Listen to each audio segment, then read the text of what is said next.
नमस्कार, आप देख रहे हैं मंगलमय चैनल पर संस्था समाचार। गुड़ी पड़वा, चेटीचंड और भारतीय नए साल के पावन अवसर पर समस्त संस्था परिवार की ओर से मैं रूपेश कुमार आपका हार्दिक स्वागत करता हूं, हार्दिक अभिनंदन करता हूं।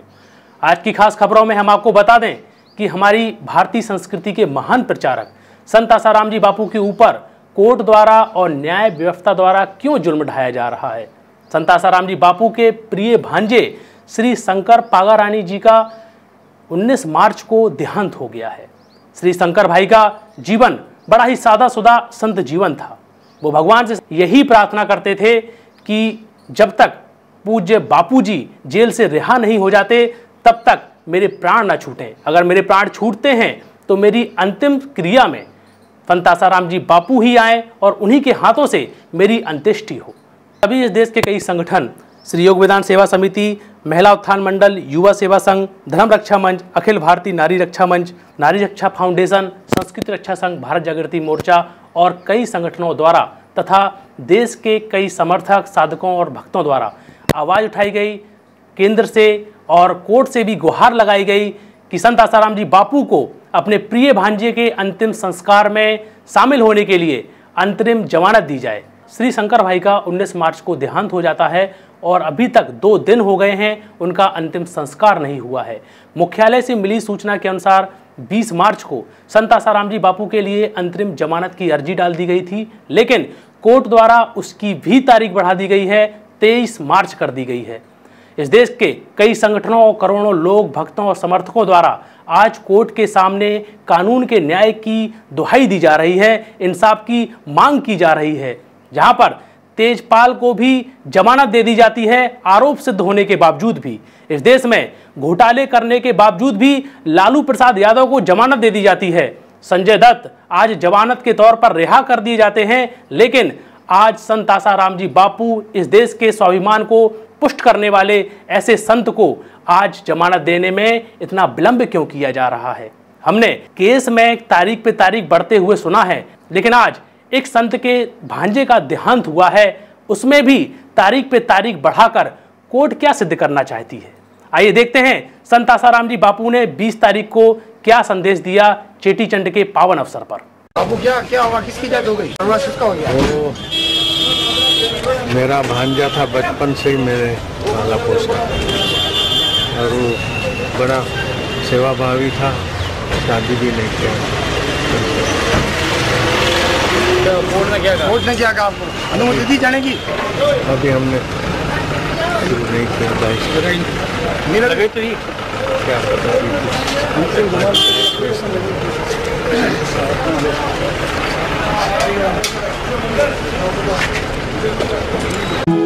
चांद बिना चकोर रहे ना, स्वाति बिन जो चातक।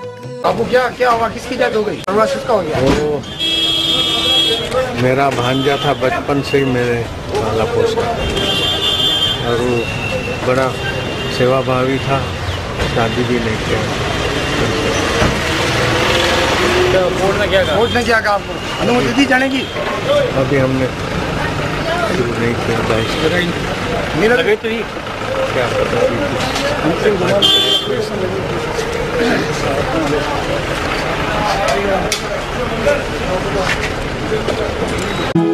चांद बिना चकोर रहे ना, स्वाति बिन जो चातक। कई लोगों का कहना है कि सामूहिक प्रार्थना में और सामूहिक संकल्प में बहुत ही बल होता है। हमारे राष्ट्रपिता महात्मा गांधी ने भी सामूहिक प्रार्थना के बल पर इस देश को आज़ाद कराया।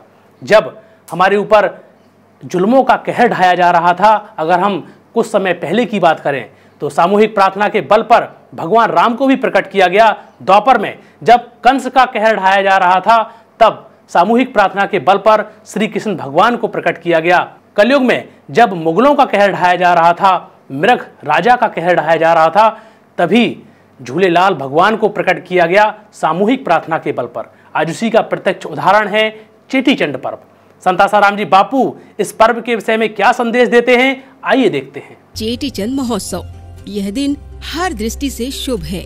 इसी दिन सिंधी भाइयों की प्रार्थना पर भगवान झूलेलाल प्रकट हुए और हिंदुओं पर मृग बादशाह द्वारा किए जा रहे अत्याचार का मुंह तोड़ जवाब दे डाला। सिंध राजधानी ठट्ठा नगर, बंदरगाह, मृग बादशाह, उसने डिक्टेटरशाही करके पूर्व राजा को हटाकर खुद गादी पे चढ़ बैठा था। वो मंत्री राजा बन गया था। महत्वाकांक्षी था और धर्मांध था। घुस गया था कि अपने मजहब में लोगों को लाने से खुदा ताला खुश होता। तो हिंदुओं को जबरन मुसलमान बनाने का उसने मुहिम चालू कर दी। जो मन के कमजोर थे अथवा लालचू थे वे तो बेचारे राज्य दबाव में कुछ लोग फिसल गए, लेकिन समझदार लोगों ने देखा, थोड़े समय की मुदत मांगी और चले गए दरिया किनारे। आराधना की, उपवास किया। दरिया में बड़ी बड़ी लहरियां उछलने लगी। मंद सुगंध, शांत और मधुर वातावरण में वो देखते भक्त लहरियों की लहरियों में लहरियों का लाल दिखाई पड़ा है। कोई दिव्य प्रकाश दिख रहा है। दूर दूर से आता हुआ कोई घुड़सवार, कहीं मच्छ परस बुज्रक रूप तो कहीं युवराज रूप। लोग भगवान की आनंदता का अनुभव कर रहे हैं। रतन राय के सुपुत्र देवकी के गोद में प्रगटे लाल का नाम रखा गया उदय चंद, माना उडेरो लाल, माना सदा पास। उडेरो लाल मतलब सदा पास। वजीर यूसुफ आइयो को कहा कि जाओ तुम जरा, अगर बालक इनका वो अवतार कोई खुदा आ रहा है तो जहर वाला गुलाब उसके नाक पे रखना और उसको बालक को वहीं कब्रिस्तान में पहुंचा देना। उसको पता नहीं कि जो सबके हृदय में उदय है वो तुम्हारे हृदय की बेईमानी को भी तो जानता है। तो यूसुफ आइयो ने जो ही गुलाब का फूल सूंघाया त्यों नन्हे बालक ने ठोडी पे लात दे मारी और वो वजी साहब जनाबे आली खोपड़ी हो गई खाली। करके पड़ा रहा और क्या देखता है कि दरिया में तूफान, मच्छ पर कोई बुजुर्ग, पानी की लहरियों में कोई नृत्य करता हुआ, फिर घोड़े सवार और उस घोड़े सवार के पीछे बड़ा भारी सैन्य। बड़ी बड़ी ऐसी कुछ अजगैबी नजारे देखे। उन नजारों को देखते हैं यूसुफ अहियो इल्बिल्लाह तौबा तौबा तौबा, उस बालक के चरण छूकर गुस्ताखी माफ। थका थकाया राज्य में पहुंचा तो देखा कि राजा साहब भी उदास थके मांदे। राजा ने कहा तू मुझे कुछ मत सुना, मैंने देखा है वो जलवा। और इनका जो अवतार नसरपुर के रतन राय का, वहां तो बालक रूप में, यहाँ मेरे को जवान के रूप में, और मैं जो उनसे पकड़ने गया तो गायब हो गए। फिर उनका सैन्य। ऐसी कोई क्या खेल देखे। अब तेरी भी चुप मेरी भी चुप, हिंदू अपना हिंदू धर्म पाले। चेटीचंद महोत्सव से नए साल की शुरुआत भी मानी गई है और इसी दिन भगवान राम का राज्य अभिषेक भी हुआ था।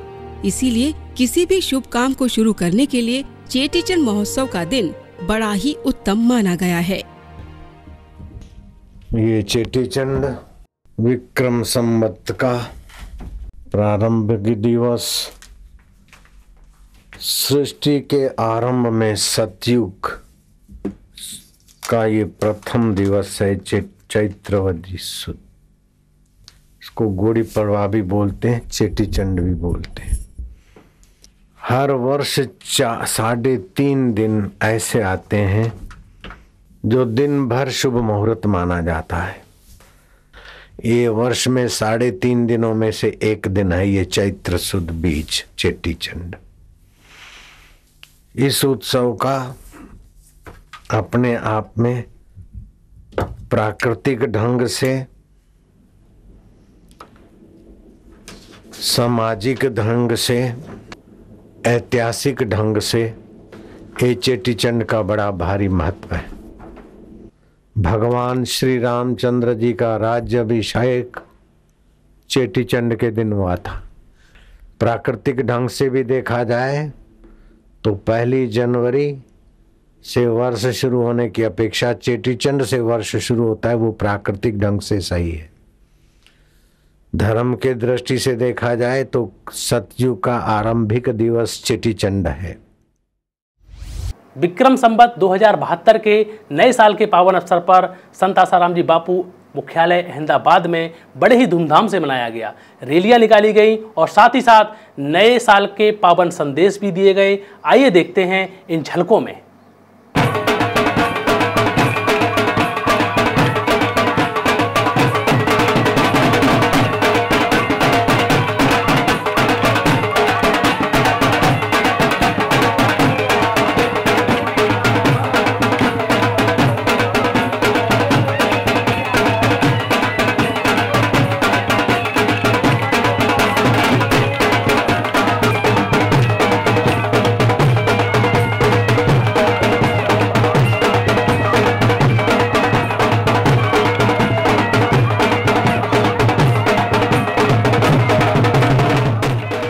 21 मार्च से लेकर 30 मार्च तक बड़े ही शुभ मुहूर्त हैं, बड़ी ही पुण्य तिथियां हैं, जिन दिनों में हम जप ध्यान का विशेष लाभ ले सकते हैं। आइए देखते हैं उन तिथियों को। और जानते हैं क्या है इस महीने की पुण्यदायी तिथियां व पर। 21 से 28 मार्च चैत्री वासंती नवरात्र, व्रत उपवास मौन जप मंत्र अनुष्ठान के लिए ये स्वर्ण काल होता है। विद्यार्थी सारस्वती मंत्र के जप एवं अनुष्ठान का विशेष लाभ ले सकते हैं। 29 मार्च रवि पुष्यामृत योग, सूर्योदय से 30 मार्च सूर्योदय तक। यह योग मंत्र सिद्धि और औषधि प्रयोग के लिए विशेष फलप्रद है। 31 मार्च कामदा एकादशी, इस व्रत से ब्रह्म हत्या आदि पापों तथा पिशाचत्व आदि दोषों का नाश होता है। 4 अप्रैल चंद्र ग्रहण, भूभाग में ग्रहण समय दोपहर 3:45 से शाम 7:15 तक। चंद्र ग्रहण के समय किया गया पुण्य कर्म जप ध्यान दान आदि 1 लाख गुना फलदायी होता है। यदि गंगा जल पास में हो तो 1 करोड़ गुना फलदायी होता है। इस समय जप न करने से मंत्र को मलिनता प्राप्त होती है। ग्रहण के समय पालनीय आवश्यक नियमों के लिए पढ़ें आश्रम द्वारा प्रकाशित पुस्तक क्या करें क्या न करें। 4 अप्रैल वैशाख स्नान आरंभ, इस मास में प्रातः स्नान करने से अनेक जन्मों की उपार्जित पाप राशि नष्ट हो जाती है। वैशाख स्नान तथा भगवान की पूजन से अत्यंत दुर्लभ वस्तु भी प्राप्त हो जाती है। 14 अप्रैल चैत्र संक्रांति, पुण्यकाल सुबह 9:45 से शाम 5:48 तक। मंगलमय चैनल सबका मंगल चाहता है। सच से जुड़ी हुई खबरें हम आपको इसी प्रकार पहुंचाते रहेंगे। कल फिर मिलेंगे इसी समय, तब तक के लिए दीजिए हमें इजाज़त। नमस्कार।